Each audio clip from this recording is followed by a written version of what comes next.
कौशल्या देवी जिंदाबाद जिंदाबाद जिंदाबाद। चंदन भैया मत घबराना, जनता तेरे साथ है। कौशल्या दीदी मत घबराना, जनता तेरे साथ है। रिकॉर्डिंग बाय मनोरंजन स्टूडियो। आगे माई हमर कौशल्या दीदी हतिन गहरी बाबा न के सनवारी। आज सुनल ही मथुरा पूरा पंचायत में बड़ी न के नामा जी। आज बड़ी न के नामा जी, आज सुंदरी न के कमामा जी। आज बड़ी बनई है चाची चंदन भैया के मुखिया जी।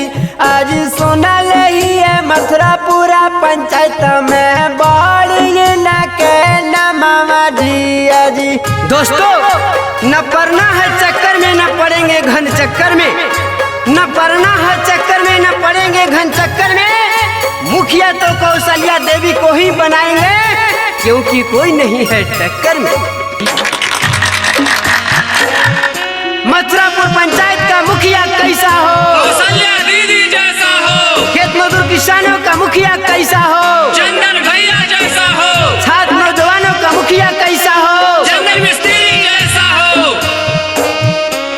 आगे माही दिलावा के साफ होती न महानमा के अच्छा जी।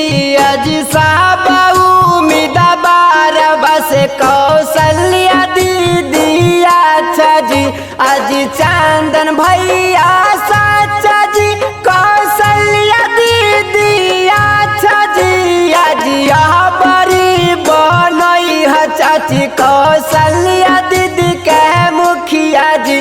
आज यहाँ बड़ी बनई है चाची चंदन भैया के मुखिया जी। आज दोस्तों पेड़ है नीम का तो क्या हुआ, हम उसे चंदन बना देंगे।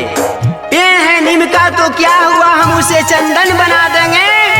कौशल्या दीदी वो इंसान है, अगर आप लोग का साथ मिला तो मथुरापुर पंचायत को लंदन बना देंगे। आगे महिमा जादूरा किसान भैया दी सब धया नवाजी। आज इंदराया बास दे तू न वृद्ध पेला सनवाजी। आज वृद्ध पेला सनमाजी। आज पाक के मकनमाजी।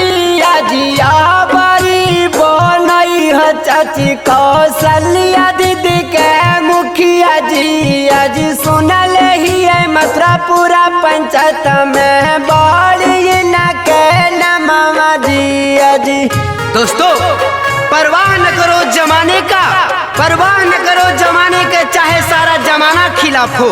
परवाह न करो जमाने का, चाहे सारा जमाना खिलाफ हो।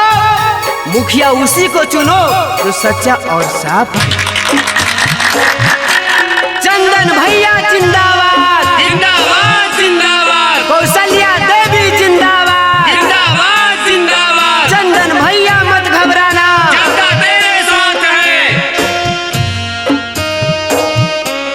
आगे माई गामे गाली गली दे तुन बाना बाई जी। आज घर घर नाला जाला दे तू लागा बाई जी।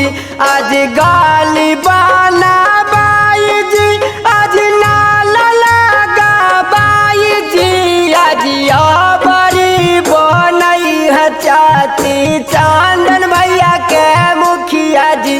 आज सुनल ही मथुरा पूरा पंचायत में बड़ी न के नामा जी। आज बड़ी न के नामा जी। आज सुंदरी न के कमामा जी। आज बड़ी बनई है चाची कौशल्या देवी के मुखिया जी। आज सुनल ही मथुरा पूरा पंचायत में बड़ी न के कमामा जी। आज बड़ी बनई है चाची चंदन भैया के मुखिया जी। आज म्यूजिक बाय मनोज अलवेला।